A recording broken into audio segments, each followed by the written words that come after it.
dhammaadkii bishii May ayay ahayd markii uu dab qabsaday suuqa Banaadir 5 saacadood oo xiriir ayay qaadatay in la damiyo dabka waxa halka ku basbeelay hanti badan guud ahaanba waxa baaba'ay ganacsi kala duwan oo ganacsada suuqa Banaadir ay lahaayeen dabkii ka kacay habeenkaas ayaa ahaa mid kamid ah dababkii ugu xooganaa ee muddooyinkii dambe ka kaca suuqyada magaalada Muqdisho maalmo yar kadib markii uu dabka qabsaday suuqa Banaadir bilowgii bishii Juun ayay ahayd markii hay'ad maxalli ah ay ugu deeqday ganacsatadii ku hanti beeshay suuqa Banaadir lacag dhan $100,000 maanta 2 bil kadib waxaa dib u furmay suuqii gubtay waxaana soo laabtay ganacsigii iyo shaqadii suuqa qaar kamid ah ganacsatadii ee hantida ugu gubatay ayaa muujiyay dareen ka duwan midkii hore ayagoo dib u furay albaabada ganacsigooda waxaan leeyahay soo dhawaada shacabka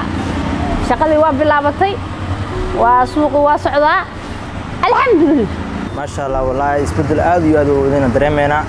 meesha musiiba ka dhacday markii hore aad u gootay haddana waa kasoo kabsan alxamdulillah quruxda maanta u jeedin iyo farxadda maanta u jeedin soo kashbashada waay alxamdulillah inta ka badan sii rajeynayna shacabka wallahi waxa leeyahay waa ku maasantiin